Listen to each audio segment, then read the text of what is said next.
setiap hari Senin itu adalah hari di mana kami melihat adanya pertumbuhan penumpang. Sejak masa PSBB hingga masa PSBB transisi, setiap hari Senin itu merupakan gambaran untuk 1 minggu ke depan. Kita melihat memang setiap hari Senin ada kenaikan antara 6-10%. Dan kemarin sudah tembus hampir 420.000 penumpang. Ini kelihatan bahwa masyarakat sudah semakin banyak yang beraktivitas dengan dibukanya perkantoran, pusat perbelanjaan, pusat rekreasi, dengan yang lain.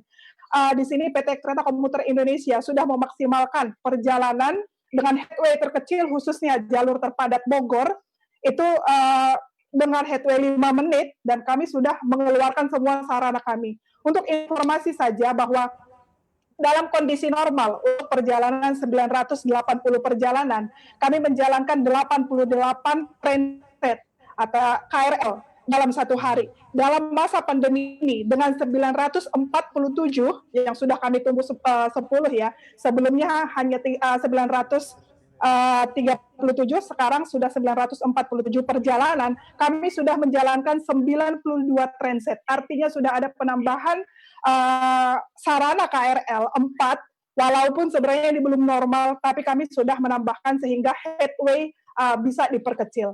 Jadi ini yang kami upayakan. Namun di sini dapat disampaikan bahwa saya luruskan ya, bukan penumpukan, tapi antriannya semakin panjang. Pertumbuhan volume penumpang dan masih terfokus dalam jam-jam tertentu, mulai dari pukul 6 sampai pukul 8, ini adalah tantangan besar bagi kami untuk bisa mengurai antrian. Yang pasti yang kami lakukan adalah memastikan jaga jarak ketika antri sehingga membutuhkan space yang lebih banyak. Namun upaya penambahan frekuensi perjalanan, kemudian penambahan transit untuk melayani pelanggan kami dengan kenaikan ini terus kami upayakan.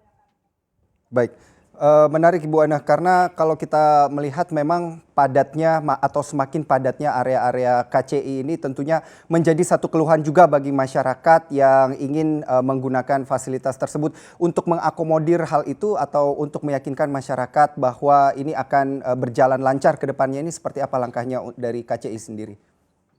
Halo? Baik, ya, dapat mendengar suara kami? Ya, dapat mendengar suara kami, Bu Ana? Bisa. Baik, ini saya ulang kembali pertanyaannya terkait dengan bagaimana nantinya karena terjadi penumpukan di titik-titik tertentu dan pada jam-jam tertentu Anda katakan tadi, bagaimana kontrol untuk protokol kesehatannya sendiri, karena tentunya masyarakat juga mengeluhkan bahwa terjadi kepadatan pada jam-jam tertentu dan area-area tertentu dari KCI sendiri. Membuat antrian atau antri masuk ke stasiun adalah salah satu upaya kami untuk tetap fokus kepada protokol COVID. Karena kami harus membatasi penumpang masuk ke stasiun dan peron, karena sesuai dengan surat edaran kementerian bahwa kami boleh mengangkut penumpang 74 per kereta agar social distancing di KRL sebagai sarana yang tertutup itu tetap bisa jaga jarak. Karena penyebaran lebih dimungkinkan di tempat tertutup ya. Jadi sebenarnya new normal ini adalah antri masuk ke stasiun. Sebelumnya mereka datang ke stasiun, kemudian tapping langsung tanpa antri. Sekarang kan kita atur, kita batasin masuk ke stasiun. Kalau kita tidak batasin masuk ke stasiun, bisa terjadi penumpukan di dalam KRL. Dan di sini protokol kesehatan seperti cek suhu tubuh juga harus dilakukan. Kemudian kami menyiapkan di 80 stasiun wastafel portable yang bisa digunakan oleh pengguna jasa komuter lain sebelum dan sesudah naik KRL. Kemudian kami juga membuat marka di stasiun ataupun di KRL agar mereka bisa mematuhi marka tersebut untuk mendukung social distancing. Protokol inilah yang kami perketat terus-menerus dengan peningkatan. Namun di sini bisa kami sampaikan bahwa dengan meningkatnya jumlah penumpang setiap minggunya, pasti antrian akan tetap terjadi